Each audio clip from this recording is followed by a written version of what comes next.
আলাইকুম রহমতুল্লাহি ওয়া বারাকাতুহু। মহান রব্বুল ইজ্জত ওয়াল জালালের দরবারে লক্ষ কোটি তারও বেশি শুকুর এবং সুজুদ যে আল্লাহ পাক রব্বুল আলামিন অত্যন্ত মায়া করে দয়া করে আমাদেরকে এই আন্দিউরা গ্রামের মধ্যেও কত শত মানুষের মধ্য থেকে বাছাই করে আল্লাহ যে আমাদেরকে জান্নাতের বাগানে আসার বসার কিছু কথা বলার এবং শোনার মতন তৌফিক দিয়েছেন, শুকরিয়া তান বলি আলহামদুলিল্লাহ। এখানে শুকরিয়া আদায় করার দরকার আছে না নাই? কথা বলেন আছে না নাই? নাকি দুনিয়ার ধন সম্পদ পাইলেই শুধু শুকরিয়া আদায় করবেন? কোনো কথা আছে এমন? আপনারা জানেন না আল্লাহ তাআলা মানুষকে যা কিছু দান করেছেন, কাউকে আল্লাহ ধনবান করেছেন, কাউকে আল্লাহ সম্পদবান করেছেন, কাউকে আল্লাহ সুস্বাস্থ্য দান করে আল্লাহ নিয়ামত দিয়ে ভরপুর করেছেন। আর আল্লাহর সবচাইতে বড় যে নিয়ামতটা আল্লাহ প্রত্যেকটা বান্দার মধ্যে দেন না, আল্লাহ যাকে দেন সে সবচাইতে সৌভাগ্যবান, সেটা হচ্ছে আল্লাহ যাকে হেদায়েত দেন সে সবচাইতে বড় সৌভাগ্যবান। কথা বলেন ঠিক না বেঠিক? আল্লাহ যার মধ্যে তার ভয়টা ঢুকিয়ে দেন, যার মধ্যে আল্লাহ তার রাসূলের মহব্বতকে ঢুকিয়ে দেন, যার ভেতরে আল্লাহ ইসলামের মায়া ঢুকিয়ে দেন, এর চাইতে বড় আর কোনো দয়া হতে পারে? কিন্তু আমরা কপালপোড়া যারা, তারা শুধুমাত্র দুনিয়ার পেছনে ছুটছি তো ছুটছি, আমাদের থামার কোনো সময় নাই। কিন্তু আল্লাহ তাআলা স্বয়ং কোরআনে বলে দিয়েছেন, লা ইন শাকারতুম লা আযীদান্নাকুম ওয়া লা ইন কাফারতুম ইন্না আযাবি লাশাদীদ। বান্দা, আমি তোমাকে যে নিয়ামত দিয়েছি এই নিয়ামতের শুকরিয়া যদি আদায় করো তাহলে আমি আল্লাহ নিয়ামত আরো বাড়িয়ে দিব। সুবহানাল্লাহ।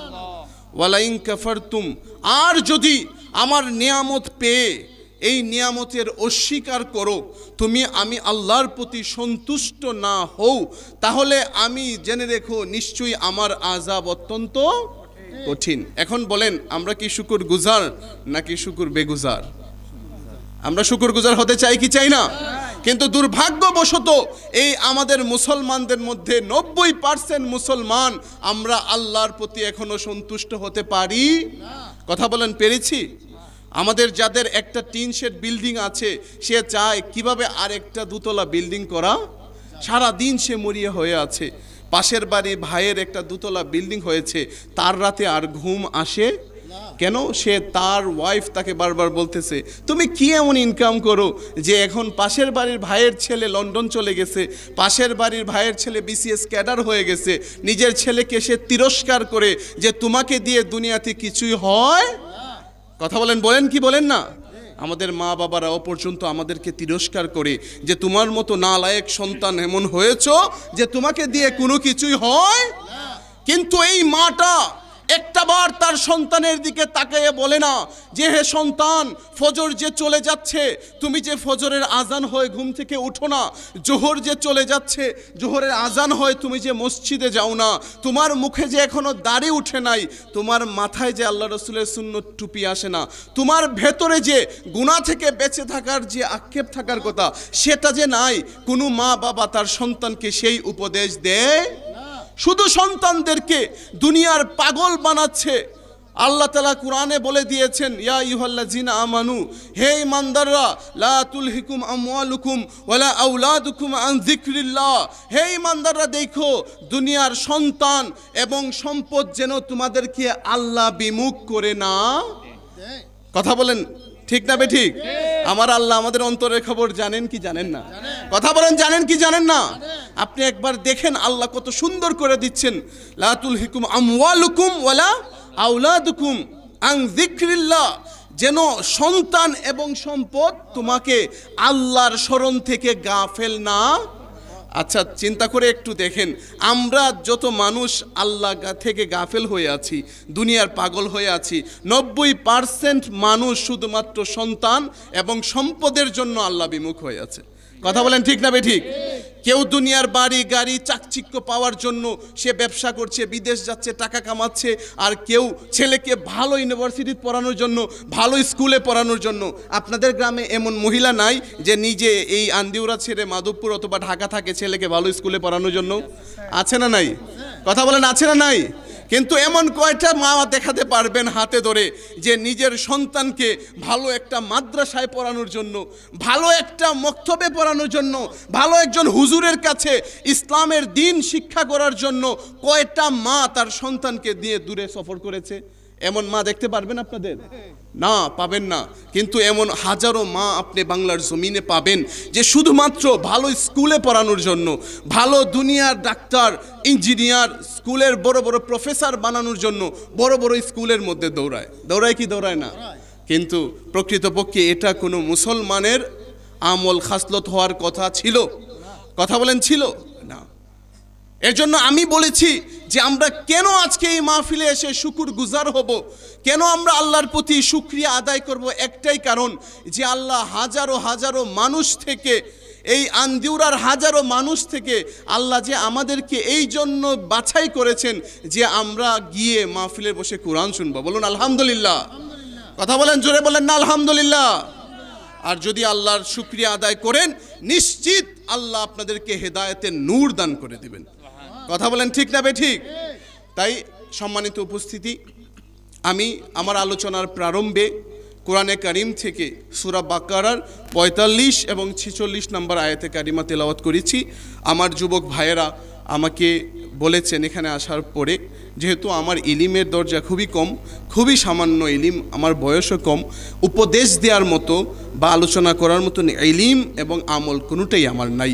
আমি প্রথমে আমার ইসলাহের জন্য, আল্লাহ যেন আমাকে প্রথমে হিদায়াত দেন, এই জন্য আমি কিছু কথা আপনাদের সামনে উপস্থাপন করব, এবং পরবর্তীতে যদি আমি নগণ্যের কথা দ্বারা কারো অন্তরে আল্লাহ হেদায়েতের নূর দেন, এটা হবে আমার জন্য সবচাইতে বড় একটা সৌভাগ্য এবং বড় একটা পাওয়া। এই নিয়তে আমি কোরআন ও কারিম থেকে এবং হাদিসে কারিমা থেকে এবং কোরআন ও সুন্নাহ ভিত্তিক যতগুলো কথা বলার চেষ্টা করব। এর বাহিরে বলার কোনো দরকার আছে? কথা বলেন, বাহিরে বলার কোনো দরকার আছে? আজকাল মাইক পাইলেই বা মানুষগুলা কেন যেন শুধুমাত্র কণ্ঠের পেছনে দৌড়ায়। কণ্ঠ শোনার দরকার আছে, কণ্ঠ হলে মানুষের অন্তর নরম হয়। কিন্তু এক শ্রেণীর আলেম কোরআন হাদিস রাইখা শুধুমাত্র কণ্ঠ নিয়ে ব্যস্ত, আছে না নাই? অথচ আমাদের জিম্মা ছিল এই প্যান্ডেলটা যে যুবক সাজিয়েছে। কথা বলেন, আজকে অনেক বক্তারা দেখা যায় ৫০,০০০ ৬০,০০০ টাকা ছাড়া মাহফিলে আসে না। হ্যাঁ, কত কপাল পুরো আমরা আলেমরা যে আমাদের কাজ এই আন্দিউরাবাসী সহজ করে দিছে। আমাদের কাজ ছিল বাল্লিগো আন্নি ওয়ালাউ আয়া, আল্লাহ রাসূলের একটা আয়াত হলো মানুষের কাছে কি করা? পৌঁছে দেওয়া। এই আন্দিউরা যুগে যুগে আল্লাহর ওলিরা মানুষের দ্বারে দ্বারে শুধুমাত্র আল্লাহ এবং রাসূলের কথা পৌঁছানোর জন্য দৌড়াইছেন। কথা বলেন ঠিক না বেঠিক? আপনি এই আন্দিউরা গ্রামবাসী আজকের পূর্বের প্রজন্ম থেকে ঘরগা পাক দরবার শরীফের সাথে সম্পৃক্ত। কথা বলেন ঠিক না বেঠিক?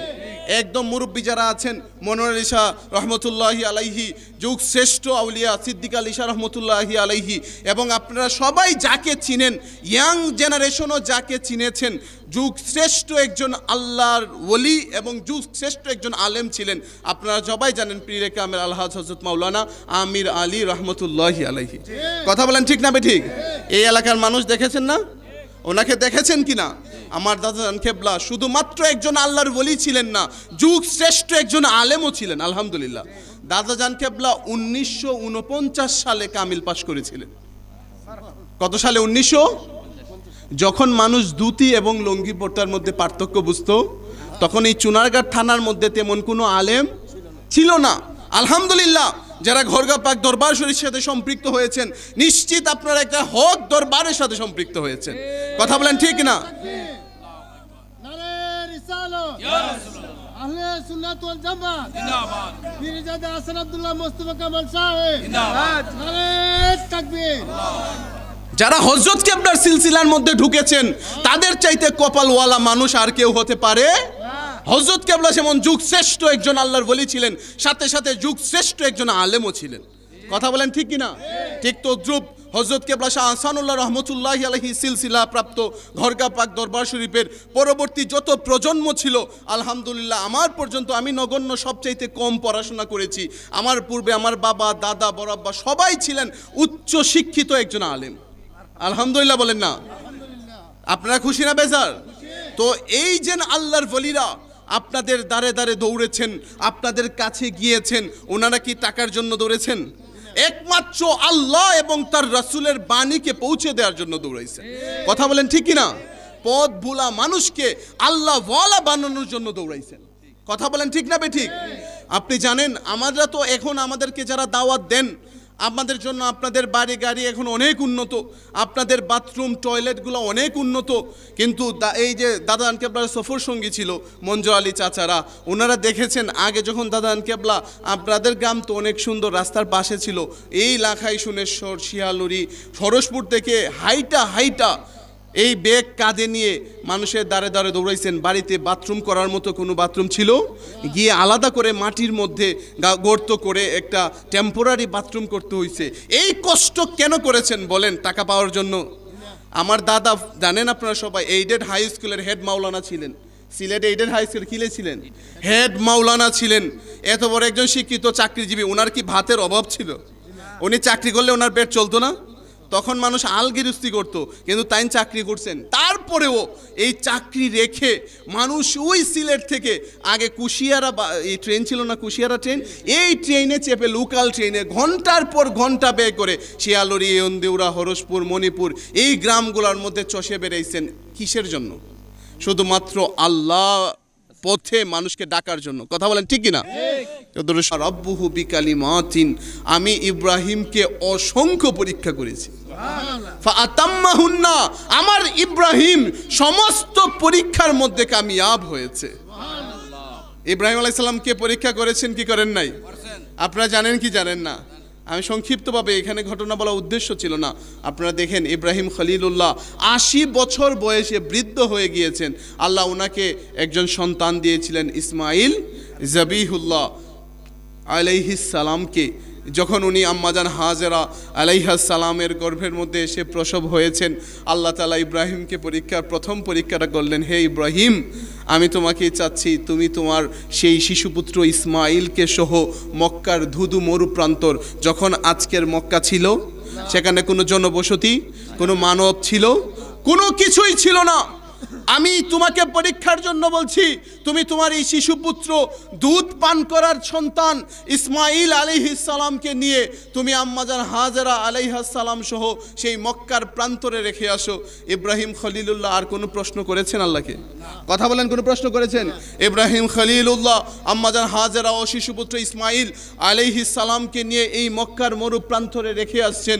রেখে আসার সময় আম্মাজান হাজেরা পেছন দিকে কাপড় টেনে বললেন, হে ইব্রাহিম, তুমি যে আমাকে এই মরুর প্রান্তরে রেখে যাচ্ছ, যেখানে কোনো মানুষ নাই, যেখানে কোনো গাছ নাই, যেখানে পানি পান করার জন্য কোনো অবস্থা নাই, যেখানে কোনো মানুষ বসবাসের যোগ্য না, এই যে তুমি অনুকূল পরিবেশে আমাকে রেখে চলে যাচ্ছ, তুমি বলো তুমি কি এটা তোমার ইচ্ছায় রেখে যাচ্ছ নাকি তোমার মালিকের ইচ্ছায় রেখে যাচ্ছ? তখন ইব্রাহিম খলিল্লাহ বলেছেন, হে হাজেরা, এখানে আমার কোনো ইচ্ছা নাই, আমার আল্লাহ আমাকে অর্ডার করেছেন তোমাকে এখানে রেখে যাওয়ার জন্য, আর তাই শুধুমাত্র আল্লাহকে খুশি রাখার জন্য আমি তোমাকে রেখে যাচ্ছি। আম্মাজান হাজেরা আলাইহিস সালাম সাথে সাথে ওনার কাপড়ের হাতটা ছেড়ে দিয়ে বললেন, ইব্রাহিম যাও, যে আল্লাহ তুমি এখানে আমাকে পাঠাতে বলেছেন ওই আল্লাহই আমার রিজিকের ফয়সালা করে দিবেন। এই বিশ্বাস আমাদের আছে না নাই? আমার আল্লাহ ঘোষণা দিয়েছেন, মা মিন দাব্বাতিন ফিল আরদি ইল্লা আলাল্লাহি রিজকুহা, এই দুনিয়ার মধ্যে যত বিচরণশীল প্রাণী আছে সব প্রাণীর রিজিকের জিম্মা আমি আল্লাহর কাছে। কার কাছে? আমরা শুধুমাত্র মানুষ একমাত্র প্রাণী যারা পরিশ্রম করে খাবার খায়, রিজিকের ফয়সালা করে। এছাড়া কোনো প্রাণী কি কখনো পরিশ্রম করে খাবার খায়? আপনি কখনো কোনো গাধাকে দেখেছেন পরিশ্রম করে খাইতে? সব গাধা কি মালিকের গোলামি করে? বন জঙ্গলে গাধা আছে না? বাঘ কখনো কাজ করে? সিংহ কখনো কাজ করে? হাতি কখনো কাজ করে? কথা বলেন তাদেরকে খাওয়ায় কে? কথা বলেন তাদেরকে খাওয়ায় কে? হযরত ইব্রাহিম খলিলুল্লাহর একটা আমল ছিল, ইব্রাহিম খলিলুল্লাহ যখন খাবার খেতে বসতেন সব সময় একজন মেহমানকে সাথে নিয়ে খাবার খাইতেন, কারণ উনি জানতেন যে আল্লাহ বলেছেন যে মেহমান নিয়ে খাবার খাইলে ওই খাবারের হিসাব আল্লাহর কাছে দিতে হবে। কিন্তু আমরা কপাল পুরা, মেহমান দেখলে আমাদের মুখ কালো হয়ে যায়। কথা বলেন ঠিক কিনা বেঠিক? আমরা মেহমান যখন বাড়িতে 2 দিনের জন্য আসে, মনটা খারাপ করে অনেক আত্মীয়কে খাওয়াই, আমাদের মন খুশি থাকে, মনে করতেছে আপনার খাবার কি চলে যাবে। অথচ আল্লাহ রাসূল বলছেন, আল্লাহ যখন তোমার বাড়িতে কোনো মেহমান পাঠান, আল্লাহ আগে তার রিজিক পাঠান, তারপরে আল্লাহ মেহমান তোমার বাড়িতে পাঠান। এবং তুমি জানো না তোমাকে আল্লাহ যে রিজিক খাওয়াচ্ছেন সেটা হয়তো বা ওই মেহমানের জন্য আল্লাহ তোমাকে খাওয়াচ্ছে। কিন্তু আমাদের এই আখলাক আছে না নাই, যে আমরা মন খারাপ করি কি করি না, মেহমানদারি আমরা করতে চাই না, অথচ মেহমানদারি করা সুন্নত। কথা বলেন ঠিক কিনা? ইব্রাহিম খলিলুল্লাহ বলেছেন যে মেহমান নিয়ে খাবার খাইলে ওই খাবারের হিসাব আল্লাহর কাছে দিতে হয় না।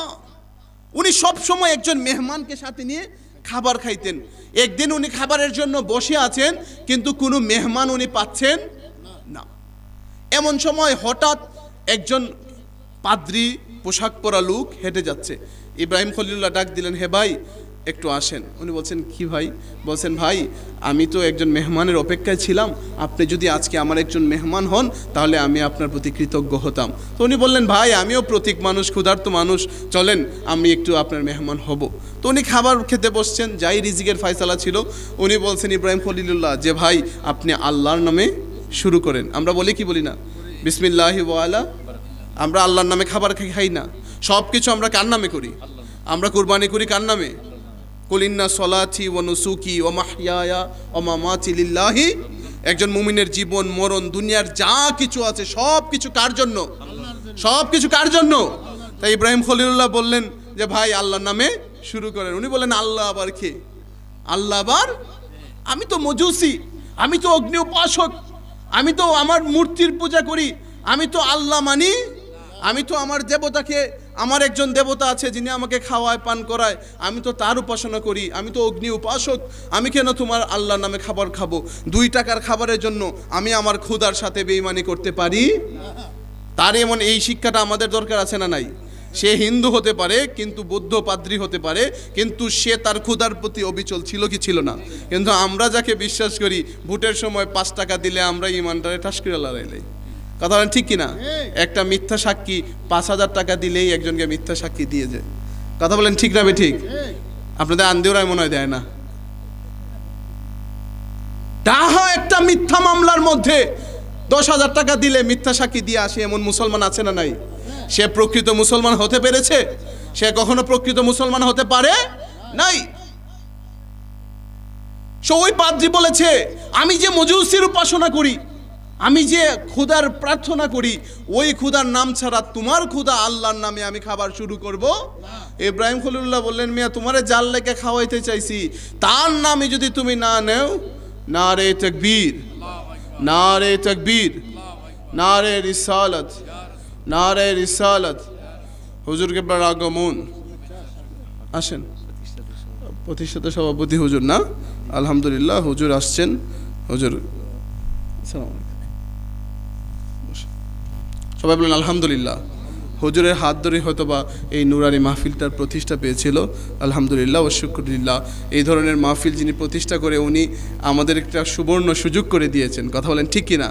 ওনার হাত ধরে হয়তোবা এই মাহফিলের সুযোগ হয়েছে, আপনারা ওনার নামটাও স্মরণ করেছেন। আলহামদুলিল্লাহ, সবাই বলুন আলহামদুলিল্লাহ। তো ইব্রাহিম খলিলুল্লাহ বলেছেন যে ভাই তুমি যেহেতু আল্লাহর নাম নিয়ে খাবার শুরু করবা না, যে আল্লাহর জন্য আমি তোমাকে খাবার খাওয়াইতে চাইছি, তোমার সাথে আমার আর কোনো সম্পর্ক নাই। তো উনি চলে গেলেন। সাথে সাথে আল্লাহ তাআলা জিবরাইল আমিনকে পাঠালেন, হে ইব্রাহিম তুমি আজকে আমাকে নারাজ করে দিয়েছো। তখন ইব্রাহিম খলিলুল্লাহ অবাক হলেন, আল্লাহ আমি কি এমন করেছি যে আমি আপনাকে নারাজ করে ফেলেছি?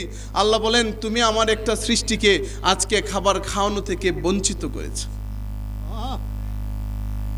ইব্রাহিম খলিল বললেন, মালিক আমি তো তাকে তোমার জন্য মেহমানদারি করতে চেয়েছিলাম, আমি তো তাকে তোমার খুশির জন্য মেহমানদারি করতে চেয়েছিলাম, আমি তাকে তোমার নাম নিয়ে খাবার শুরু করতে বলেছি, কিন্তু সে অস্বীকার করেছে, সে তার দেবতার নামে খাবার শুরু করতে চাইছে, তাই আমি তাকে খাওয়াই নাই। আল্লাহ বললেন যে ওই লোকটা 90 ঊর্ধ্ব বয়স হয়ে গিয়েছে, একটা দিনের জন্য তাকে আমি না খাওয়াইয়া রাখি নাই, সে আমাকে আল্লাহ বলে স্বীকার করে না, তারপরে আমি তাকে খাওয়াইছি, আর তুমি একটা বেলা তুমি তাকে খাওয়াতে পারো নাই। সুবহানাল্লাহ বলে না, তিনি হচ্ছে আমাদের আল্লাহ। কথা বলেন ঠিক কিনা? আমরা কত নাফরমানি করি, আমরা কত আল্লাহর হুকুম লঙ্ঘন করি, আমরা কত দিনের পর দিন চলে যায়, আমাদের নামাজ আমাদের ছুটে যায়, এক ওয়াক্ত নামাজের জন্য আমরা মসজিদে যাই না, হাইয়া আলাস সালাত ধ্বনি আমাদের কত কানে আসে, আমরা মসজিদের পানে ছুটে যাই না। কত ধরনের হুকুম আমরা আল্লাহর লঙ্ঘন করি। আল্লাহ সুদ খাইতে নিষেধ করেছেন, প্রতিনিয়ত আমরা সুদের ব্যবসা করি কি করি না? এত এত পাপে আমরা প্রতিনিয়ত লিপ্ত আছি, তারপরেও আল্লাহ আমাদের উপর কঠিন আযাব চাপিয়ে দেন। কথা বলেন দেন, কারণ এর জন্য তিনি হচ্ছেন রহমানুর রহিম।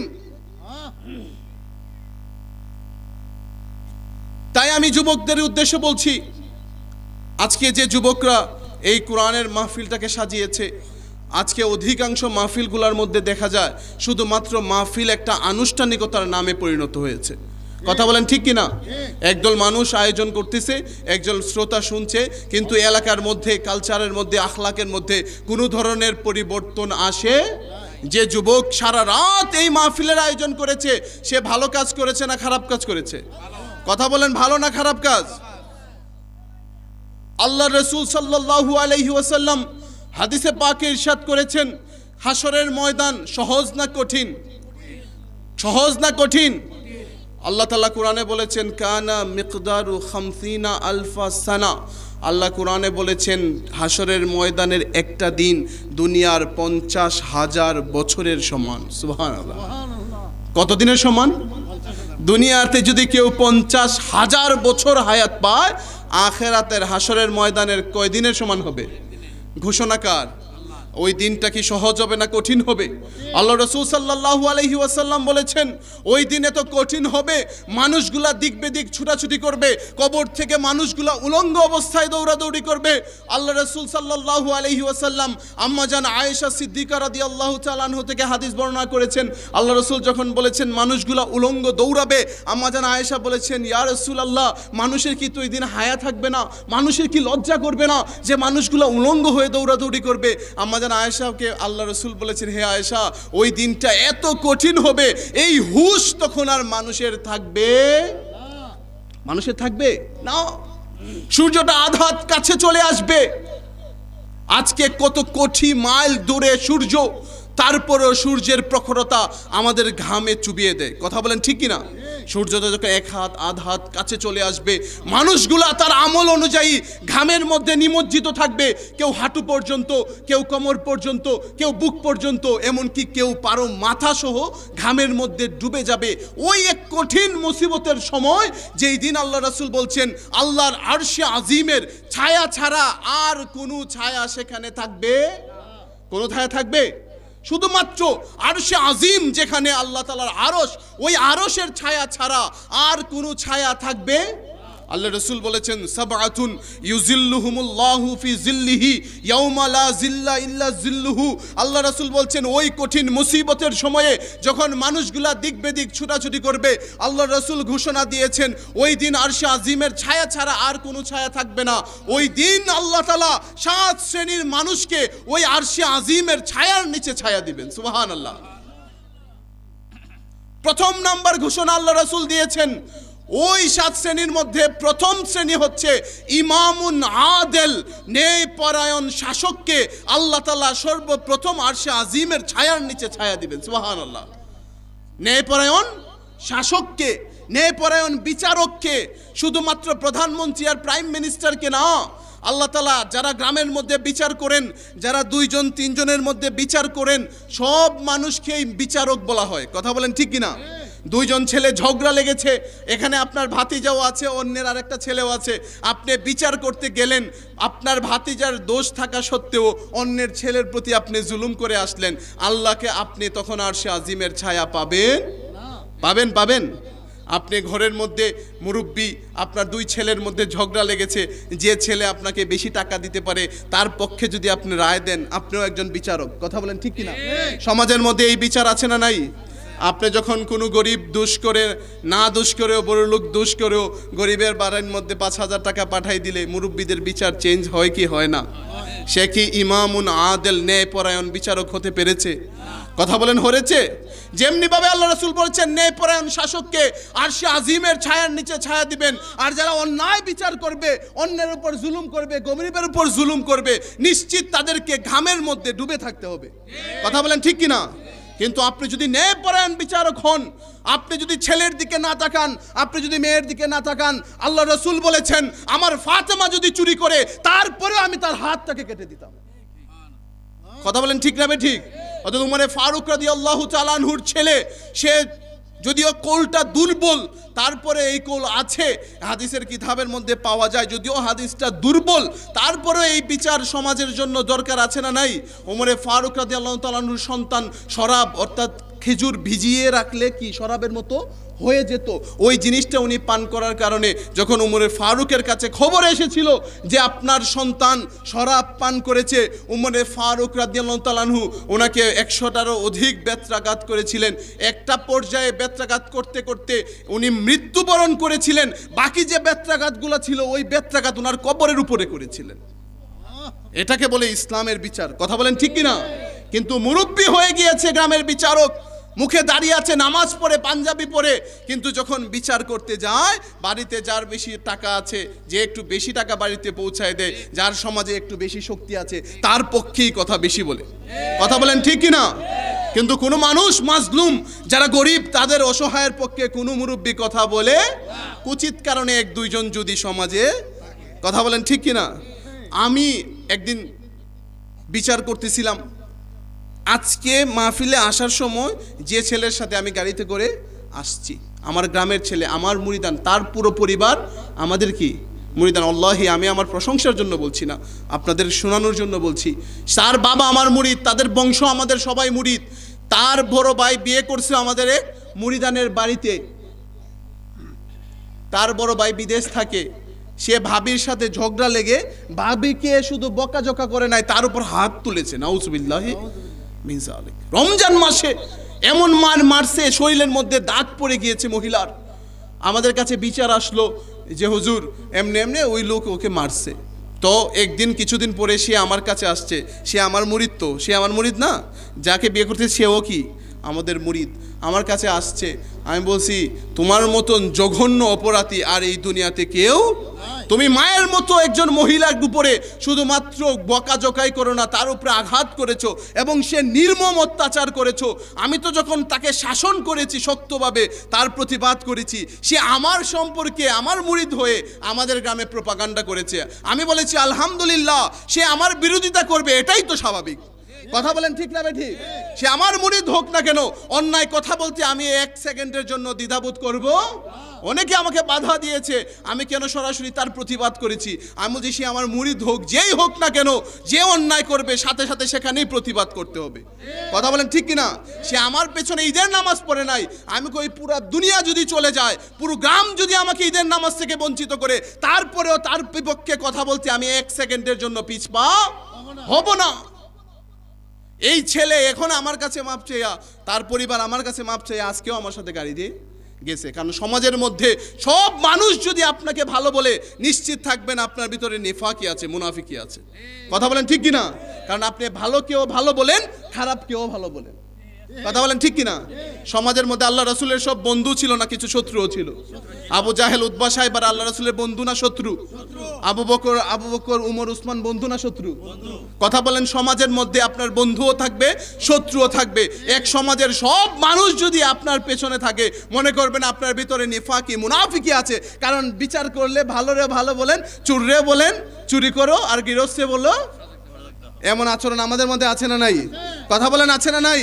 এর জন্য আল্লাহ রাসূল প্রথম নামাজের কথা বলতে পারতেন, প্রথম রোজাদারের কথা বলতে পারতেন, প্রথম হজ আদায়কারীর কথা বলতে পারতেন যে আল্লাহ তাদেরকে আরশে আজিমের ছায়ার নিচে ছায়া দিবেন। কিন্তু আল্লাহ রাসূল বলেছেন সর্বপ্রথম আরশে আজিমের ছায়া পাবে ইমামুন আদেল, যে ন্যায়পরায়ণ বিচারক। কথা বলেন ঠিক না বেঠিক? তাই আমরা আজকে মাহফিল থেকে যারা বিচার করেন, যারা প্রত্যেকটা মানুষের শিক্ষা নেওয়া উচিত। আপনি যখন কোথাও বিচারক হবেন, এটা দুইজন ছেলের মধ্যে ঝগড়ার সময়ই হোক না কেন, পরিবারের মধ্যে ঝগড়ার ক্ষেত্রেই হোক না কেন, মা আর বউয়ের মধ্যে ঝগড়া লাগছে, অনেক সন্তান এমন আছে বেশি পিরিত দেখাইতে গিয়া বউ অন্যায় করে নাই, মা অন্যায় করছে, তারপরেও বউকে জুলুম করে। এমন পিরিত আছে না নাই? এমন আছে না নাই? আমি এমন অনেক মা ভক্ত সন্তানকেও দেখেছি। আমরা সব সময় মায়েদের পক্ষে ওয়াজ করি, আজকে একটু বিপক্ষে বলে যাই। এমন দাজ্জাল শাশুড়ি সমাজে আছে না নাই? যে দুর্বল বউদের উপর অত্যাচার করে এমন শাশুড়ি আছে না নাই? এমন অনেক পরিবার আমি দেখছি যে বউয়ের দোষ নাই, মা অন্যায় করে যাচ্ছে, কিন্তু সন্তান বলে যে মায়ের কথার উপর কোনো কথা বলা যাবে। আসলে এই ক্ষেত্রে মায়ের কথা মানা যাবে। ইসলামের বিপক্ষে গেলে, অন্যায়ের বিপক্ষে গেলে কখনোই কোনো মায়ের কথা শোনা যাবে। আপনার চোখের সামনে যদি কোনো মা, কোনো বাবা আপনার স্ত্রীর উপর অত্যাচার করে, অবশ্যই ভদ্রভাবে সে মা এবং বাবার প্রতিবাদ করতে হবে। কথা বলেন ঠিক না ঠিক? আপনারা প্রত্যেকজন একজন ন্যায় বিচারক হতে পারেন, প্রত্যেকটা মানুষ আরশে আজিমের নিচে ছায়া পেতে পারেন। কিভাবে পাবেন? কেননা শুধুমাত্র আপনি যদি ন্যায় বিচারক হন, এই ভয় যদি ভেতরে রাখেন, আমি যে আজকে যে বিচারটা করতেছি, যদি আমি অন্যায়ের পক্ষে বিচার করি, আল হাসরের ময়দানে নিশ্চিত আমাকে আল্লাহর কাঠগড়ায় দাঁড়াতে হবে কি হবে না? 2 নম্বর আল্লাহ রাসূল বলেছেন, ওয়াশাবু নাশআ ফি ইবাদাতিল্লাহ, যেই যুবক তার যৌবন কালটা আমি আল্লাহর ইবাদতের মধ্যে কাটাবে, ওই যুবককে আমি আরশে আজিমের ছায়ার নিচে ছায়া দেব। দেখেন, এখানে আল্লাহ শুধুমাত্র নামাজির কথা বলতে পারতেন, রোজাদারের কথা বলতে পারেন, হজ আদায়কারীর কথা, দান সদকাকারীর কথা বলতে পারতেন, কিন্তু আল্লাহ যে কোনো বয়সের কথা বলতে পারতেন, কিন্তু আল্লাহ রসুল নির্দিষ্ট করে বলেছেন ওই যুবককে, ওয়াশাবু নাশআ, ওই যুবককে আমি আরশে আজিমের ছায়ার নিচে ছায়া দিব, যেই যুবক যৌবন কালটা সবচাইতে গুরুত্বপূর্ণ সময়। কথা বলেন ঠিক কিনা? এর চাইতে গুরুত্বপূর্ণ কোনো সময় আছে? কারণ যৌবককালে শরীরের মধ্যে শক্তি থাকে কি থাকে না? যুবককালে ইবাদত করার স্পিরিট থাকে, যুবককালে মানুষের অন্যায়ের প্রতি ঝোঁক বেশি থাকে, শয়তান যুবককে বেশি ধোঁকা দেয়। কথা বলেন ঠিক কিনা? কথা বলেন। যুবক অবস্থায় ইবাদত করার সুবর্ণ সুযোগ থাকে। যে যুবক যৌবনের তাড়নার মধ্যে মনে করে, হায় রে, এখন তো আল্লাহ আমাকে শক্তি দিয়েছেন, আমার কোনো রোগ নাই, বালা মুসিবত নাই, আজকে তুমি টিকটকের নাম দিয়ে, আজকে তুমি ফেসবুকের নাম দিয়ে, আজকে তুমি অশ্লীল বেহায়াপনার নাম দিয়ে, আজকে ফেসবুক সোশ্যাল মিডিয়ার কল্যাণে যুব সমাজ আজ ধ্বংসের মুখে। কথা বলেন ঠিক না ঠিক? যে যুবক আলী রাদিয়াল্লাহু তাআলা আনহুর মতো হওয়ার কথা ছিল, ইসলামের জন্য জীবন উৎসর্গ করার কথা ছিল, যে যুবক খালেদ সাইফুল্লাহ মতো হওয়ার কথা ছিল, সেই যুবক আজকে ওয়েস্টার্ন কালচারের অনুসারী হয়ে সে আজকে টিকটকের নামে বেহায়াপনায় লিপ্ত আছে। কথা বলেন ঠিক কিনা? আজকে অনেক মুরব্বী আছে 5 ওয়াক্ত নামাজ পড়ে, মসজিদে যায়, নামাজ পড়ে, কিন্তু তার মেয়ে যে ঘরের মধ্যে টিকটকে নাচানাচি করে, তার এই খবর নাই। এমন বাবা মা আমরা আছি না নাই? কথা বলেন। তার সন্তান নেশাগ্রস্ত হয়ে যাচ্ছে, তার কোনো খবর? তার সন্তান বেনামাজি, নামাজ পড়ে না, তার সন্তান ধূমপান করে, নেশা করে, তার কোনো খবর? অথচ আমার আল্লাহ কোরআনে বলে দিয়েছেন, কু আনফুসাকুম ওয়া আহলিকুম নারা, নিজে তুমি জাহান্নামের আগুন থেকে বাঁচো এবং তোমার সন্তান এবং আহাল পরিবারকেও জাহান্নামের আগুন থেকে ঘোষণাকার। আপনি যদি ভাবেন যে একা একা জান্নাতে যাবেন, এই সুযোগ আল্লাহ আপনাকে দেন? আল্লাহ সব জায়গায় বলেছেন আকিমুস সালাত। কোথাও আল্লাহ আদাউস সালাত বলেছেন? কোথাও কোরআনে বলেছেন? না। আল্লাহ বলছেন আকিমুস সালাত, নামাজ তুমি প্রতিষ্ঠা করো, নামাজ তুমি তোমার পরিবারে আগে প্রতিষ্ঠা করো, নামাজ তোমার সমাজের মধ্যে প্রতিষ্ঠা করো। 2 জন ছেলে একসাথে হেঁটে যাচ্ছেন, আপনি একা একা মসজিদে গিয়ে আল্লাহু আকবার বললে প্রকৃতভাবে আপনার নামাজ আদায় হবে? একবারের জন্য আপনার ভাইকে বলতে হবে, ভাই আপনিও আসেন নামাজ। এটাকে বলা হয় আকিমুস সালাত, নামাজ প্রতিষ্ঠা করা। কথা বলেন ঠিক কিনা? আল্লাহ তাআলা একদিন একটা সম্প্রদায়ের প্রতি অনেক রাগান্বিত হয়েছেন, জিব্রাইল আমিনকে অর্ডার করেছেন, এই সম্প্রদায়টাকে তুমি কি করো, উঠিয়ে উল্টাইয়া দিয়ে আসো। আল্লাহ কঠিন আযাব দিয়েছেন কি দেন নাই? কাউকে পাথরের বৃষ্টি দিয়ে ধ্বংস করেছেন কি করেন নাই?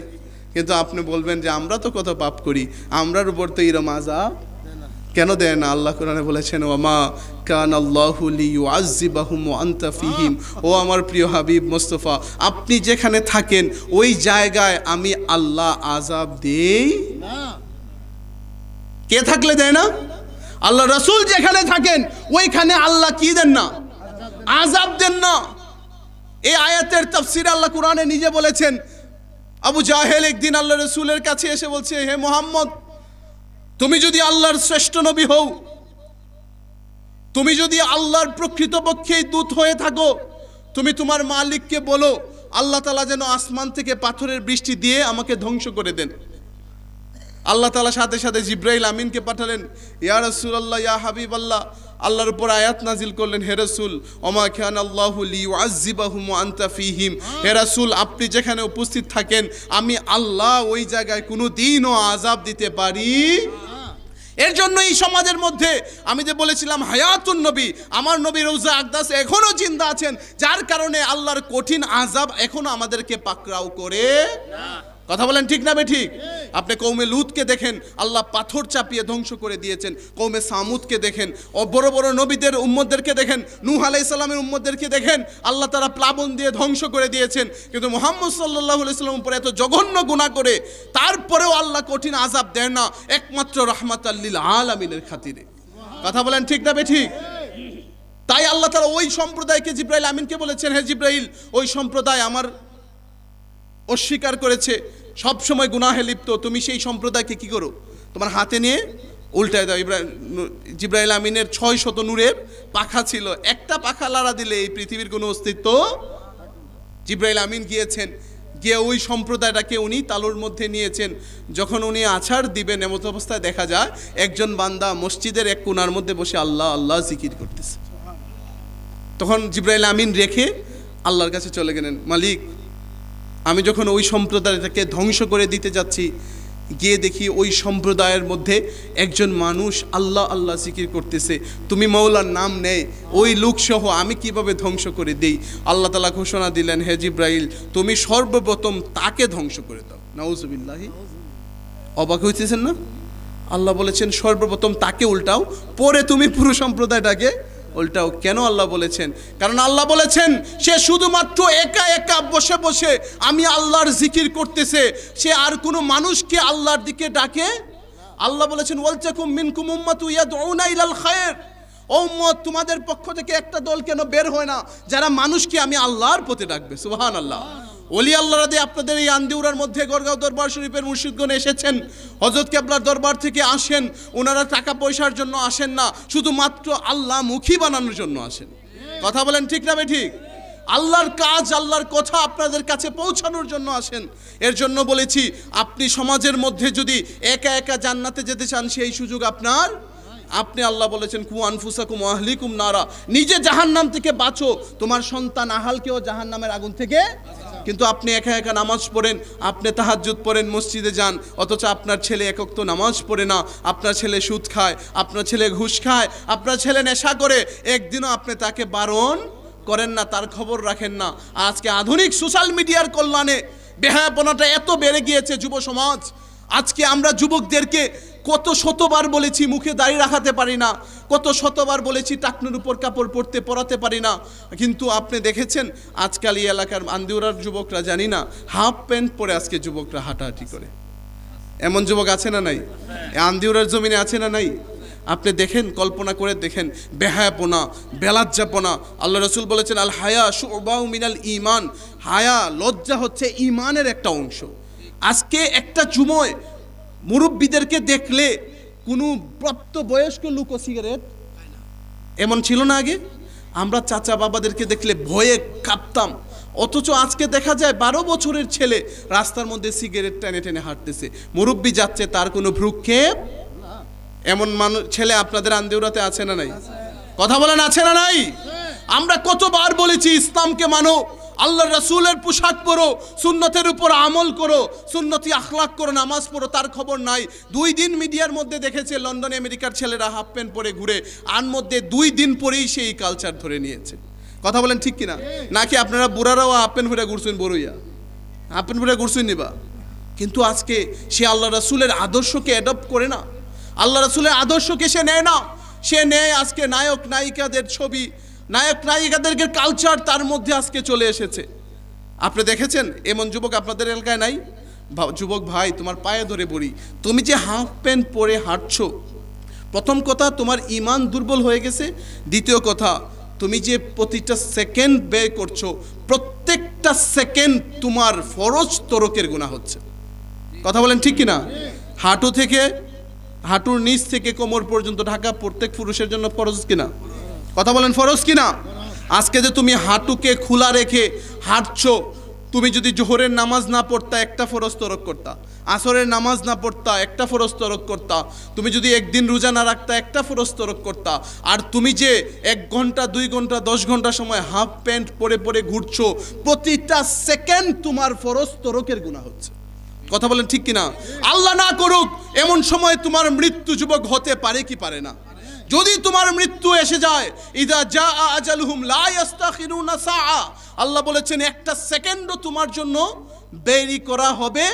তোমার মৃত্যুটা যদি তখন এসে যায় আর ফরজ তরককারী হিসাবে যদি আল্লাহর কাছে তোমাকে দাঁড়াতে হয়, তুমি বলো আল্লাহর কাছে তুমি মুখটা কিভাবে দেখাবা? কথা বলেন ঠিক না বেঠিক? আজকে আমাদের এই ব্যাপারে ভ্রুক্ষেপ নাই। মুরব্বীরা একা একা নামাজ পড়ে, পরিবারের তাদের খোঁজ নাই। নাউজুবিল্লাহি মিন জালিক। আজকে ফেসবুকে নিউজের জন্য ঢুকা যায় না, মেয়েদের অশ্লীল নৃত্যর জন্য। গ্রামের মেয়েরা আজকে 2টা টাকা পাওয়ার জন্য আজকে তারা নর্তকী সেজেছে ফেসবুক ইউটিউবের মধ্যে। কথা বলেন ঠিক কিনা? আজকে দেখা যায়, যুবকদের উদ্দেশ্যে বলা, বয়স্করা আমার এই কথা বুঝবেন না, যেহেতু আমি যুবক ভাইদের জন্য নসিহত করে যাচ্ছি। যেহেতু আমি যে পয়েন্টটা ধরেছি, এই পয়েন্টটা কত দামি। আরশে আজিমের ছায়ার নিচে আল্লাহ বলেছেন যুবকদের স্থান দিবেন। তো এই যৌবন বয়সটা দামি না কম দামি? কথা বলেন দামি না কম দামি? আল্লাহ বলেছেন লা তাজুলু কদামা, আল্লাহ রাসূল বলেছেন হাদিসে পাকে, লা তাজুলু কদামা ইবনে আদম ইয়াউমাল কিয়ামতি হাত্তা ইউসআলা আন খামসিন। 5টা প্রশ্নের জবাব না দিয়ে আল্লাহ হাশরের ময়দানে লা তাজুলু কদামা, কদমটাকে উঠাতেও দিবেন। কে বলেছেন? আল্লাহ রাসূল। মানে 5টা প্রশ্নের যদি জবাব না দেন, হাশরের ময়দানে আল্লাহর সামনে লা তাজুলু কদামা, আল্লাহ বলছেন কদমটাকে সরাতে বিচারকের দ্বারা বললে তো দৌড় মেরে যান গিয়া, আল্লাহর সামনে কি দৌড় মেরে যেতে পারবেন? হাদিসে আল্লাহ রাসূল বলেছেন লা তাজুলু কদামা, কদমটা তুমি সরাতে পারবা? 5টা প্রশ্নের জবাব যতক্ষণ পর্যন্ত আল্লাহর কাছে না দিবা, তোমার কদম নড়াতে আল্লাহ তাআলা দিবেন। এর মধ্যে প্রথম প্রশ্ন আন উমরিহি ফিমা আফনা, জীবন তুমি কিভাবে কাটিয়েছো। 2 নাম্বার প্রশ্ন, আমার যে পয়েন্টটা, ওয়া আন শাবাবিহি ফিমা আবলা। দেখেন আল্লাহ প্রথম প্রশ্ন জীবন করে ফেলছেন না, যে আন উমরিহি ফিমা আফনা, যে পুরা জীবন কিভাবে কাটিয়েছো। জীবনের মধ্যে যৌবন আছে না নাই? জীবনের মধ্যে যৌবন আছে না নাই? কিন্তু আল্লাহ আবার আলাদাভাবে প্রশ্ন করবে ওয়ান শাবাবিহি ফিমা আবলা, যৌবন কালটা যুবক তুমি কিভাবে কাটিয়েছো। এটা অনেক গুরুত্বপূর্ণ সময়, কি সময় না? আপনাদের কি মনে কষ্ট হচ্ছে? আপনাদের কষ্ট হচ্ছে? এই কথাগুলো শুনতে একটু কষ্ট হয় না? আমি প্রথম আমার নিজের ইসলাহের জন্য, আমি নিজে সংশোধন হওয়ার জন্য কথাগুলো বলছি। আল্লাহ প্রথমে যেন আমাকে হেদায়েত দেন, এবং পরবর্তীতে যেহেতু আমরা তরিকতের খেদমত করি, আমার বাপ দাদা 14 গোষ্ঠী শুধুমাত্র মানুষকে আল্লাহমুখী করার জন্য রেখেছে। কথা বলেন ঠিক কিনা? আমি অত্যন্ত ক্লান্ত, আল্লাহর মতে আপনাদের দোয়ায় 4-5 দিন 3-4 দিন হয়েছে মনে হয়। আমি 25 তারিখ দেশে উমরা করে এসেছি। একদিন আপনাদের আসার পরে কিন্তু আপনাদের আন্দিরা চলে আসছিলাম, হুজুর কেবলা আলম যে আসছিলেন, ওই দিন আমি বাড়িতে মনে হয় 1-2 মিনিট বসে গোসল করে নামাজটা মাগরিব পড়েই আমি চলে আসছি, খুবই ক্লান্ত। তারপরেও এই গ্রামের মধ্যে আসছি, কারণ এটা আমার দায়িত্ব। কারণ এই গ্রামের মধ্যে আমার বড় আব্বা থেকে শুরু করে আমার পুরা নসল এই গ্রামের মধ্যে আল্লাহ রাসূলের কথা পৌঁছেছে। কথা বলেন ঠিক কিনা? কিন্তু আমি অযোগ্য হতে পারি, উনাদের ধারাটা তো ধরে রাখা দরকার। কথা বলেন ঠিক কিনা? যেহেতু ওনারা মানুষকে আল্লাহমুখী করেছেন, আমারও দায়িত্ব আমি মনে করি যে এলাকার মানুষগুলোর কাছে আল্লাহ এবং আল্লাহ রাসূলের কথা, কারণ আপনারা হচ্ছেন আমাদের সবচাইতে আপনজন। কথা বলেন ঠিক কিনা? কারণ আল্লাহ যখন আল্লাহ রাসূলকে বলছেন দিনের দাওয়াত দেওয়ার জন্য, প্রথম আল্লাহ রাসূলকে অনুমতি দিয়েছেন, হে রাসূল ও আনজির আশিরাতিকাল আকরাবিন, আপনি আপনার নিকট আত্মীয়কে আল্লাহর ভয়ের দাওয়াত দেন। আর আপনারা যারা ভক্তবৃন্দ আছেন, যারা আমাদেরকে মহব্বত করেন, ভক্তবৃন্দ না কিন্তু ঘরগাঁও দরবারকে মহব্বত করেন, আপনাদের চাইতে আপন আমাদের আর কেউ নাই। আমি আমার বাবাকে, দাদাকে, সবাইকে দেখেছি যে নিজের সন্তান শ্রীপুত্র চাইতেও বেশি মহব্বত করেন মুরিদানের মানুষকে। কারণ আপনারা যে আমাদেরকে ভালোবাসেন, এখানে আর কোনো উদ্দেশ্য নাই, শুধুমাত্র ফি সাবিলিল্লাহ। কথা বলেন ঠিক কিনা? একমাত্র আল্লাহকে ভালোবেসে আমাদেরকে ভালোবাসেন। কথা বলেন ঠিক কিনা? আপনারা দেখেন পেশা হুজুরা যখন যায়, নিজে একটা মুরগি এত বড় করছে, খায় না, নিজের সন্তান চায় তারপরেও খায় না, যে বলে যে হুজুর আসবেন ওনাকে আমরা খাওয়াবো। বলেন এটা কি দুনিয়ার কোনো স্বার্থের জন্য? কথা বলেন দুনিয়ার কোনো লোভের জন্য? শুধুমাত্র কার জন্য? জবান ছেড়ে বলেন না, আরো জবান ছেড়ে বলেন। আল্লাহর সাথে কোনো শত্রুতা আছে না আপনাদের? তাই আল্লাহর নাম বললে কি গুণ হইব? দুনিয়ার কত কিছু তুমি চিল্লায় হইন, আল্লাহর নাম চিল্লায় হইলে আল্লাহ বলছেন যে আমি তোমাকে জবান দিয়েছি, আমি তোমাকে জিহ্বা দিয়েছি শুধুমাত্র আমার নাম জপার জন্য। কথা বলেন ঠিক কিনা? এখানে হাসরের ময়দানে আপনার জবানের বিচার হবে কি হবে না? হাত মুখ সব বন্ধ হয়ে যাবে না? জবান সাক্ষী দিবে কি দিবে না? এই জবানে যদি আল্লাহর একটা চিৎকার থাকে হাসরের ময়দানে কাজে আসবে কি আসবে না? কাজে আসবে না? এই জবান দিয়ে কত মিথ্যা কথা বলেন, কত ফাহেসা কথা বলেন, কত গুনাহের কথা বলেন, তারপরেও তো এই জবান দিয়ে যদি একবার আল্লাহর ডাক থাকে সব কিছু ধ্বংস হয়ে যাবে। কথা বলেন ঠিক কিনা? আল্লাহর ধ্বনি যদি বুলন্দিত হয়ে হাসরের ময়দানে একটা বার থাকে, আল্লাহ আপনার এই মুখের সমস্ত গুনাহকে মাফ করে দিতে পারেন। কথা বলেন ঠিক কিনা? জবান ছেড়ে বলেন আল্লাহু আকবার, আল্লাহু আকবার, ইয়া রাসূলুল্লাহ, ইয়া রাসূলুল্লাহ। আল্লাহ তাআলা যেন হাসরের ময়দানে আমাদের জারিয়া হিসেবে কবুল করেন। বলো আমিন। সবাই বলুন নারে তাকবীর, নারে তাকবীর, নারে রিসালাত। নারে তাকবীর, নারে রিসালাত।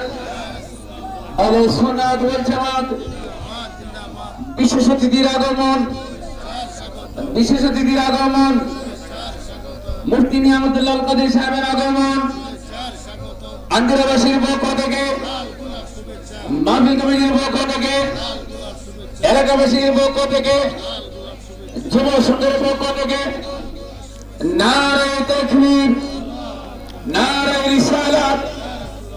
বিশেষ অতিথির আগমন, মুফতি নিয়ামতুল্লাহ কাদের সাহেবের আগমন, পূর্বাঞ্চলবাসীর পক্ষ থেকে, এই মাহফিলের পক্ষ থেকে সবাই আলহামদুলিল্লাহ। হুজুর আমাদের মধ্যে উপস্থিত হয়েছেন। হুজুর বিদগ্ধ আলেম এবং খুব সুন্দর আলোচনা করে থাকেন। আসলে এই কারেন্ট চলে যাওয়ার কারণে সব কিছু একটা অগোছাল হয়ে গেছে, আমার কথাও খেয়ে হারাই গেছে। তারপর আমি চেষ্টা করছি কিছু গুরুত্বপূর্ণ কথা বলার জন্য, তো আমি শেষ করে দিব। শেষ পর্যায়ে আসা যেখানে আমি থেমেছি সেটা হচ্ছে যে মাহফিলটা সাজিয়েছে আমার যুবক ভাইরা। কথা বলেন ঠিক কিনা? যেহেতু আমি যুবক, আমি আমার যুবক ভাইদেরকে নিয়ে কিছু কথা বলার চেষ্টা করেছি, তো আমি আমার কথা শেষ করে দিব। যুবক ভাই, আমি যে কথাটা তোমাদেরকে বলতে চাচ্ছি এটাই যে আরশে আজিমের ছায়ার নিচে হাসরের ময়দানের প্রশ্নের মধ্যে আল্লাহ রাসূল বলছেন যে যুবকের অবস্থাটা বেশি জিজ্ঞাসাবাদ করা হবে। যুবককে আল্লাহ বেশি মর্যাদা দিবেন কেন?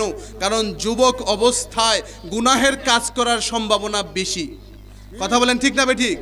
আর এই যৌবন অবস্থায় শয়তানের পদাঙ্ক ছেড়ে যদি আমরা আল্লাহর পদাঙ্ক অনুসরণ করতে পারছি, আল্লাহ রাসূল বলেছেন আশাবু তাইবু হাবিবুল্লাহ।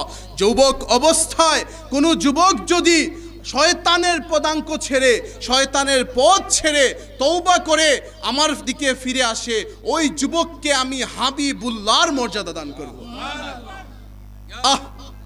ইব্রাহিম আলাইহিস সালাম খলিলুল্লাহ, আল্লাহকে পাওয়ার জন্য পাগল ছিলেন, আর আমার রাসূল হচ্ছেন হাবিবুল্লাহ। কথা বলেন ঠিক কিনা? আর আমার রাসূলকে খুশি করার জন্য স্বয়ং আল্লাহ তাআলা পাগল ছিলেন। কথা বলেন ঠিক কিনা?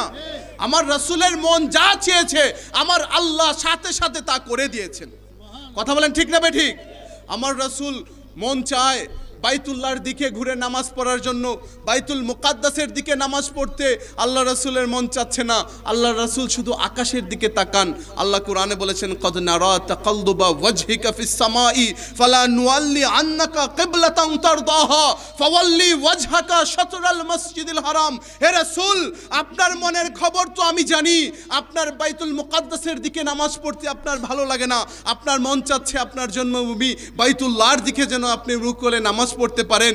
আমি আল্লাহর রাসূলকে আল্লাহ তাআলা ঘোষণা দিচ্ছেন কিবলাতান। ও রাসূল, শুধু বাইতুল্লাহর দিকে না, হুজুর আছেন নাকেরা শব্দ আল্লাহ ব্যবহার করেছেন। হে রাসূল, শুধুমাত্র বাইতুল্লাহর দিকে না, কিবলাতান, আপনার মন যেই দিকে চাবে আমি আল্লাহ কিবলাকে সেই দিকেই ঘুরিয়ে দিব। নারে তাকবীর, নারে রিসালাত, নারে গাউছিয়া। তাহলে আল্লাহ তাআলা সব সময় আল্লাহকে খুশি, রাসূলকে খুশি করতে চেয়েছেন। কথা বলেন ঠিক কিনা? ওনাকে বলে হাবিবুল্লাহ, যাকে খুশি করার জন্য, যার খুশির জন্য আল্লাহ তাআলা ইসলামকে নতুনভাবে সাজিয়েছেন। কথা বলেন ঠিক কিনা? আমার রাসূলের জবান মুবারক দিয়ে যা কিছু বের হয়েছে তাই ইসলাম হয়ে গিয়েছে। কথা বলেন ঠিক কিনা? এমন নয় যে আল্লাহ তাআলা শুধু হুকুম করেছেন তাই ইসলাম, আমার মুস্তাফার জবান দিয়ে যা কিছু বের হয়েছে তাই হয়ে গিয়েছে ইসলাম। কথা বলেন ঠিক কিনা? আল্লাহ রসুল সাল্লাল্লাহু আলাইহি ওয়াসাল্লাম যা কিছু নিষেধ করেছেন, একজন সাহাবী বলেছেন, হে ইয়া রাসূলুল্লাহ, জীবনে কি হজ একবারই ফরজ? আল্লাহ রসুল চুপ। উনি আবার প্রশ্ন করেছেন, জীবনে কি একবারই হজ ফরজ? আল্লাহ রসুল চুপ। 3 বার উনি প্রশ্ন করেছেন। তারপর আল্লাহ রসুল বলছেন, হে সাহাবী, তুমি বুঝো না কেন? আমি যদি বলি যে প্রত্যেক বছর হজ ফরজ, তোমার উপর হজ ফরজ হয়ে যাবে। এটাই হচ্ছেন মুহাম্মাদুর। কিন্তু জাহেলরা তো সেটা চিনে না, তারা মনে করে মুহাম্মদ আমাদের মতো মানুষ। কথা বলেন, বলে কি বলে না? তারা বলে কুল ইন্নামা আনা বাশারুম মিসলুকুম, তারা মুহাম্মদ তো আমাদের মতো মানুষ। এটা কোনোদিন আবু বকর সিদ্দিক, উমরে ফারুক রাদিয়াল্লাহু তাআলা আনহুমাদের আকীদা ছিল না, এটা আকীদা ছিল আবু জাহেল, উতবা সাহেবাদের। কথা বলেন ঠিক কিনা? কারণ আমার রাসূলকে আমরা শুধুমাত্র আল্লাহর রাসূল বলি না, আমরা শুধুমাত্র আল্লাহর রাসূলকে বলি মুহাম্মাদুর রাসূলুল্লাহ। আল্লাহর রাসূল হচ্ছেন স্বয়ং, মুহাম্মদ হচ্ছেন আল্লাহর রাসূল। কথা বলেন ঠিক কিনা? তাই আমরা আমাদের আকীদাকে পরিশুদ্ধ করব। যেহেতু আমি আকীদার দিকে যাই নাই, হুজুর আছেন, গুরুত্বপূর্ণ আলোচনা করবেন। যেহেতু আমি একখানা আয়াতে কারিমা তিলাওয়াত করেছিলাম, যেহেতু আলোচনা খেই হারাই গেছে, আমি এই টপিকের উপর কিছু কথা বলি নাই, কিন্তু এই টাচ যদি না করি, খুতবাতে আলোচনা করেছি, তাহলে এখানে একটা খেয়ানত হয়ে যায়। আল্লাহ তাআলা সূরা বাকারার 45 নম্বর আয়াতে বলছেন, ওয়াস্তাঈনু বিস-সাবরি ওয়াস-সালাহ ওয়া ইন্নাহা লাকাবীরাতুন ইল্লা আলাল খাশিইন। আল্লাহ বলছেন, ও বান্দারা, ওয়াস্তাঈনু, তোমরা আমার কাছে সাহায্য চাও যখন বিপদে পড়বা, মুসিবতে পড়বা, যখন তোমরা কোনো পথ আর পাবা না, তখন সাহায্য চাইবো কার কাছে? জবান ছেড়ে বলুন, কার কাছে? আল্লাহ আমাদেরকে শিক্ষা দিচ্ছেন যে আমরা বিপদে পড়লে আল্লাহ পরীক্ষা করবেন, কিভাবে আমরা বিপদ থেকে উদ্ধার হব। আল্লাহ বলছেন, কিভাবে তোমরা আমার কাছে সাহায্য চাইবা? ইস্তাঈনু বিস-সাবরি ওয়াস-সালাহ, যখন বিপদ আসবে প্রথম তোমরা ধৈর্য ধরবা, আমি আল্লাহর উপর সন্তুষ্ট থাকবা। দ্বিতীয় ওয়াস-সালাহ, এবং নামাজে দাঁড়িয়ে আমি আল্লাহর কাছে সাহায্য চাইব। কথা বলেন ঠিক কি না? আমাদের উপর বিপদ আসলে আমরা কি ছুটাছুটি করব, দৌড়াদৌড়ি করব, না নামাজে দাঁড়াবো? কথা বলেন, প্রথম আমরা ধৈর্য ধরব। আল্লাহর ওলি যদি হতে চান, আল্লাহর বন্ধু যদি হতে চান, লা ইয়াস্তাকুনা মিন রাব্বিহিম, রবের প্রতি কোনো শিকায়াত থাকতে পারবে। আল্লাহ আপনাকে যে হালতে রাখবেন, যে পরিস্থিতি রাখবেন, আপনি বলবেন, আল্লাহ আপনি আমাকে সবচাইতে মায়া করে সৃষ্টি করেছেন। মা সন্তানের প্রতি যতটা না মায়া, তার চাইতে 1000 গুণ মায়া আপনার আমার জন্য বেশি। আপনি আল্লাযী খালাকাকা ফাসাওয়াকা ফাআদালাক, আল্লাহ আপনি আমাকে সৃষ্টি করেছেন, সুন্দর আকৃতি দিয়েছেন, আমার হালত আপনি সবচাইতে ভালো বুঝেন। মালিক, আমাকে আপনি যে হালতে রেখেছেন, এই হালতে আপনি আমাকে সবর গুজার করেন। সবাই বলেন আলহামদুলিল্লাহ। কারণ আল্লাহ রাসূল সবসময় দোয়া করতেন, আল্লাহুম্মা জাআলনি সবুরা ওয়াজআলনি শাকুরা ওয়াজআলনি আইনি সগীরা ওয়া ফি আয়ুনিন নাসি কাবীরা। ওয়া আল্লাহ, তুমি আমাকে ধৈর্যশীলদের অন্তর্ভুক্ত করো। ও আল্লাহ, আপনি আমাকে শুকর গুজারদের অন্তর্ভুক্ত করেন। ও আল্লাহ, আপনি আমার চোখে আমাকে ছোট বানান। সুবহানাল্লাহ। আল্লাহ রাসূলের দোয়া দেখছেন। আমরা তো 2 টাকা হইলেই অহংকার করি, করি কি করি না? আমাদের হাটে বাজারে গেলে মানুষ সাইড না দিলে বিচার বয়, এই মেয়ে আমার দেখছে রাস্তার মধ্যে সাইড দিছে না, কারণ আমার ফুলা তো একটা লন্ডন, টাকা পয়সার অভাব। অথচ আমার রাসূল বলছেন, ও আল্লাহ, আল্লাহুম্মা জাআলনি সবুরা, আমারে ধৈর্যশীল বানান, ওয়া জাআলনি শাকুরা, আমারে শুকর গুজার বানান, অফি আয়ুনিন নাসি সগীর, আল্লাহ বলছেন, আল্লাহ আমারে আমার চোখে প্রথম ছোট বানান, অফি নাসি কাবীরা, মানুষের চোখে আমাকে বড় বানান। মানুষ আপনাকে বড় বলবে আর নিজে নিজের কাছে কি হবেন? ছোট হবেন। এটা নবীর শিক্ষা, ওলিদের শিক্ষা। কথা বলেন ঠিক না? তাই আমরা এই আয়াতে কারিমার প্রথম শিক্ষা, আমরা ধৈর্যশীল হব। দ্বিতীয় শিক্ষা, বিপদগ্রস্ত হয়ে আল্লাহর কাছে সাহায্য চাইব নামাজের মাধ্যমে। কথা বলেন ঠিক কিনা? যখন বিপদ এসে যাবে, সন্তান অসুস্থ হবে, ছেলে বিদেশে বিপদে পড়ে যাবে, টাকা পয়সায় ব্যবসায় লস হবে, তখন নফল নামাজে দাঁড়াবেন। সেজদার মধ্যে শুধু সুবহান রাব্বিয়াল আলা বললেন না, যা মন চায় তাই আল্লাহর কাছে বলতে পারবেন। কথা বলেন ঠিক কিনা? কারণ বান্দা নামাজের মধ্যে সবচাইতে সুন্দর হচ্ছে যে বান্দা সরাসরি আল্লাহর সাথে কথা বলে। কথা বলেন ঠিক কিনা? নামাজের পরেও আমরা দোয়া করব, কিন্তু সেজদার মধ্যে দোয়াটা সবচাইতে, কারণ বান্দা যখন সেজদায় যায়, আল্লাহ রাসূল বলেছেন, বান্দা আল্লাহর সবচাইতে কাছে চলে যায়। কথা বলেন ঠিক কিনা? দুনিয়াতে আমরা শুধু সেজদা দিব কাকে? জবান ছেড়ে বলুন কাকে? মাজারে কি সেজদা দিব? পীরকে কি সেজদা দিব? নাউজুবিল্লাহ মিন যালিক। আমার এলাকার এক পীর মাআযাল্লাহ ফেসবুকে ছবি দিছে, তার ভক্ত সেজদা দেয়, এটা ভিডিও করে আরো ফেসবুকে দিছে। নাউজুবিল্লাহ। এগুলো সুন্নিয়তের জন্য কলঙ্ক। কথা বলেন ঠিক কিনা? এগুলো থেকে আমাদের সতর্ক হওয়ার দরকার আছে না নাই? কারণ আজকে বাতিলের আগ্রাসন বেড়ে গিয়েছে। আমরা যদি মাজার কেন্দ্রিক, যে সকল ভণ্ডরা মাজার কেন্দ্রিক ভণ্ডামি করছে, তাদের জন্যই অনেকাংশে আজকে মাজারগুলোকে ভেঙে দিচ্ছে। কথা বলেন ঠিক কিনা? বাতিল অনেকেই ঠিক আছে যে আল্লাহর ওলিদের মাজারও আক্রমণ করেছে, কিন্তু আমি দেখেছি আমার বাড়ির সামনে মুরারবন এখানে এক নর্তকী আইনা মেলার মধ্যে নাচায়। এগুলো দেখলে কোনো মুসলমান কি মাজারের উপর আঘাত করবে কি করবে না? করবে, কারণ আমাদের দোষ। আল্লাহর ওলিদের মাজারগুলারে আমরা হেফাজত করতে পারি? নাসিরউদ্দিন সিপাহসালা আল মাদানী এত বড় একজন যুগশ্রেষ্ঠ আল্লাহর ওলি, যিনি মানুষকে আল্লাহর মুখী করেছেন, যিনি মানুষকে মুসলমান করেছেন, উনাকে ব্যবসা করে আজকে তাদেরকে ইসলাম থেকে খারেজ করে দিচ্ছে। কথা বলেন ঠিক কিনা? পেছনে উরুস মুবারক লেখা আর সামনে একজন 16 বছরের যুবকী নাচে। নাউজুবিল্লাহি, এটাকে কোনোদিন উরুস হতে পারে? বাতিলরা ফেসবুকে দিয়ে বলবে এই দেখেন উরুসের অবস্থা, অথচ ঘরগাঁও যান, নারিন্দায় যান, এমন কোনো সুযোগ আছে? কথা বলেন, দেখেছেন কখনো? তাই এদের বিরুদ্ধে আমাদের সোচ্চার হওয়ার দরকার আছে না নাই? সোচ্চার হব, আমরা ধৈর্যশীল হব, আমরা নামাজি হব। কথা বলেন ঠিক কিনা? যারা নামাজ পড়ে না, আপনারা মনে করেন যে টাকা নাই, পয়সা নাই, ধন নাই, দৌলত নাই, সেই মনে হয় কপাল পোড়া। যার কপালে সিজদা নাই তার চাইতে কপাল পোড়া আর কেউ। আল্লাহর এত রিজিক খাচ্ছেন, আল্লাহর এত নিয়ামত ভোগ করছেন, অথচ আমার মালিককে সিজদা দেওয়ার জন্য আপনার মন চায় না। অথচ আল্লাহ বলেছিলেন আনতা আবুদাল্লাহ কান্নাকা তারা, ও বান্দা তুমি আমার এত কাছে আসো যেন সিজদা দিলে আমারে দেখো। কথা বলেন ঠিক কিনা? এক শ্রেণীর মানুষ আল্লাহকে দেখবে। কথা বলেন ঠিক কিনা? ফাইনলাম তাকুন তারা ফাইন নাও বলছেন, যদি না পারো মনে করো আমি তোমারে। এটা হইলে কি আমরার দল? আমরা কি আল্লাহরে দেখতাম পারিনি? কিন্তু আল্লাহর ওলিরা আল্লাহকে দেখে দেখে সেজদা দিয়েছে। কথা বলেন ঠিক না? ঠিক। আমি দেখেছি আমার দাদাজানকে এক সেজদা দিয়েছেন 40 মিনিট শেষ জীবনে। আমি দেখেছি আমার চোখে, কিভাবে আমি অস্বীকার করি। ঢাকা গিয়েছি দাদা আনকেবলার সাথে, আমার ফুফুর নতুন বাসা উদ্বোধন করবেন। এশারের পর হয়ে গেছে, যাইতে সন্ধ্যা হয়েছে, খাওয়া দাওয়া করে এশারের নামাজ। আমি তো ছোটো মানুষ ছিলাম আরও অনেক বছর আগে, ক্লান্ত হয়ে গেছি, ঘুমাতে যাব।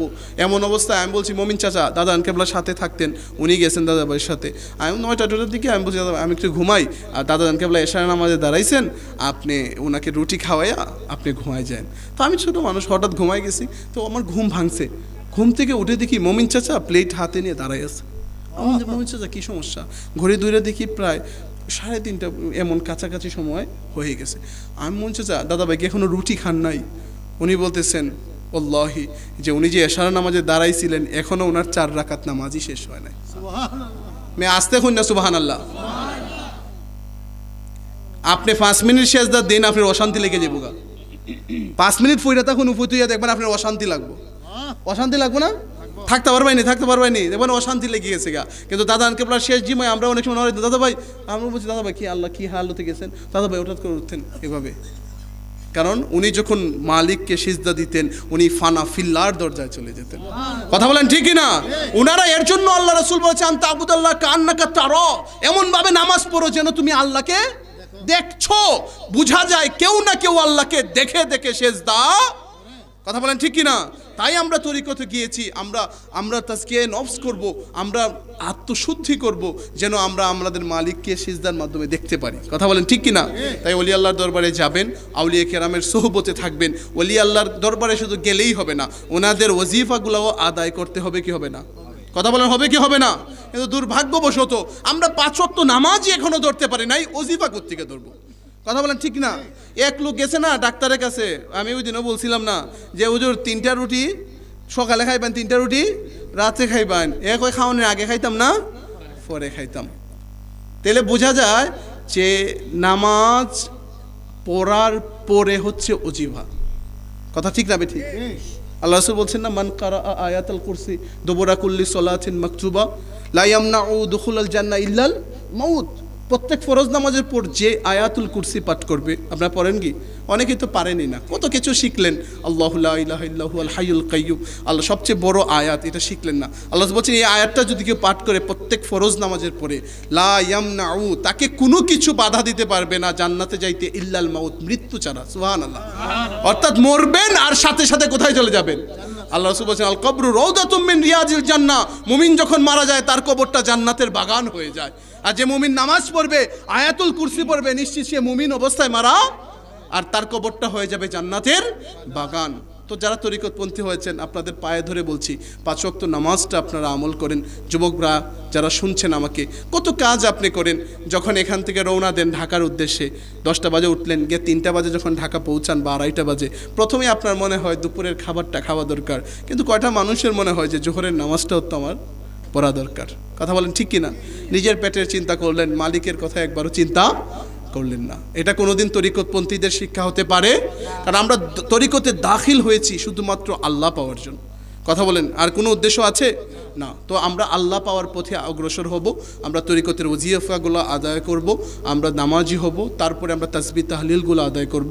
গড়গাঁও দরবার শরীফ, মুশরিকুল্লাহ দরবার শরীফের দরবারের ওজিফা আছে না নাই? হযরত কেবলা জীবনীতে আছে না নাই? ঘরগাঁও দরবারের রাহে দিদারে এলাহির কাছে আপনারা, আমি নতুন করে সংস্করণ করেছি, যত ওয়াজায়েফগুলো আছে, দৈনন্দিন ওয়াজায়েফগুলো আছে, তারপরে না প্রত্যেক ফরজ নামাজের পর যে ওজিফাগুলো, এগুলো আমি দিয়ে দিয়েছি। আপনি এই বইগুলো অনেকে খুলেও দেখেন না কোনো দিন। এই বইগুলো খুলবেন, প্রত্যেক বৃহস্পতিবারে তরিকতের যে তালিম মাহফিলগুলো হয় এগুলো করবেন, কোনো একজন শিক্ষিত মানুষ দিয়ে এগুলো পড়াবেন, তাহলেই আপনাদের অন্তরে নূর আসবে, আপনাদের অন্তরে তরিকত আউলিয়া কেরামের ফুয়ুজাত আসবে। আমরা কেন মাহরুম হচ্ছি? কারণ আমাদের কামাই শূন্য। কথা বলেন ঠিক কিনা? আমাদের একটু কামাই করতে হবে। দুনিয়া হচ্ছে আর দুনিয়া মাজরাতুল আখিরা, শস্যক্ষেত্র। যা কিছু রোপণ করবেন তাই হাসরের ময়দানে পাবেন। টমেটো খেতে কি কখনো আলু ধরে না? দুনিয়াতে যা আমল করবেন আখিরাতে তাই পাবেন। কথা বলেন ঠিক কিনা? তাই তরিকতের দিকে একটু অগ্রসর হন, তরিকতের ওজিফাগুলো আদায় করেন। আমরা সুদ ছেড়ে দিব, ঘুষ ছেড়ে দিব, মিথ্যা ছেড়ে দিব, আমরা আউলিয়া কেরামের আদর্শে আদর্শিত হব। কথা বলেন ঠিক কিনা? ওলিদের কাছে গিয়েছি ওলি হওয়ার জন্য। কথা বলেন ঠিক কিনা? মনোয়াল সাহেব হযরত কেবলার দরবারে গোলামি করে কি গোলাম থেকেছেন, নাকি আল্লাহর ওলি হয়ে এসেছেন? ওলি হয়ে এসেছেন, কারণ কামাই করেছেন, 12 বছর বিনা বালিশে খেদমত করেছেন, তারপরে ওনাকে ওনার পীর মুর্শিদ দয়া করেছেন। তাই আমরা একটু গোলামি করব, ওলিদের দরবারের সাথে সম্পর্ক রাখবো, মুতাওয়াজ্জহ হব, হযরত কেবলার ওজায়েফগুলো, ঘরগাঁও দরবার শরীফের ওজায়েফগুলো আমরা পালন করব ইনশাআল্লাহ। আল্লাহ তাআলা আমাদের প্রত্যেককে যেন ওলি হিসেবে কবুল করেন। সবাই বলুন আমিন। ও আখির দাওয়ানা আলহামদুলিল্লাহি রাব্বিল আলামিন। হুজুরকে কষ্ট দেওয়ার জন্য আন্তরিকভাবে দুঃখিত। আপনাদের কাছে খেই হারিয়ে অনেক কথা বলেছি, অনেক কঠিন কথাও বলে ফেলেছি, ছোট মানুষ। যদি আপনারা কেউ কষ্ট পেয়ে থাকেন, আপনাদের কাছে ক্ষমা চাচ্ছি, আল্লাহর কাছে ক্ষমা চাচ্ছি। আল্লাহ তাআলা আমার কথার উপর প্রথমে যেন আমাকে ইস্তেকামত দান করেন, পরবর্তীতে আপনাদের অন্তরে যেন আল্লাহ হিদায়াতের নূর দান করেন, আমাদের যেন নামাজি মুত্তাকি পরহেজগার হিসেবে আল্লাহ কবুল করেন। ওয়া আখির দাওয়ানা আলহামদুলিল্লাহি রাব্বিল আলামিন। আমি আপনাদের কাছে দোয়া চাচ্ছি, আব্বু অসুস্থ, আব্বুর জন্য দোয়া চাচ্ছি। দোয়া করবেন তো ইনশাআল্লাহ? রাগ করেন নাই তো আমার উপর? রাগ করছেন? রাগ করবেন না, আমার জন্য একটু দোয়া করবেন। আল্লাহ যেন তরিকতের খাদেম হিসেবে কবুল করেন। আল্লাহ তাআলা যেন আব্বাজান কেবলাকে, আম্মাজান কেবলাকে সুস্থতার নিয়ামত দান করেন। সকল বললেন আমিন। আব্বাজান কেবল অসুস্থ, আপনারা অনেক মানুষও অনেক আশা করেছিলেন হয়তো আব্বু আসবেন, বা আব্বু অনেক দিনই সফরও বের হতে পারেন না, শরীরটা বেশ অসুস্থ। আপনাদের কাছে আমি দোয়ার মুহতাজ, আব্বু হুজুরের জন্য দোয়া করবেন, আমার জন্য দোয়া করবেন। আর আমার কথায় আচরণে যদি কষ্ট পেয়ে থাকেন, আন্তরিকভাবে আমি ক্ষমা চাচ্ছি। আল্লাহ তাআলা যেন আমাকে মাফ করেন, আপনারা আমাকে মাফ করে দিবেন। আসসালামু আলাইকুম ওয়া রাহমাতুল্লাহি ওয়া বারাকাতুহু।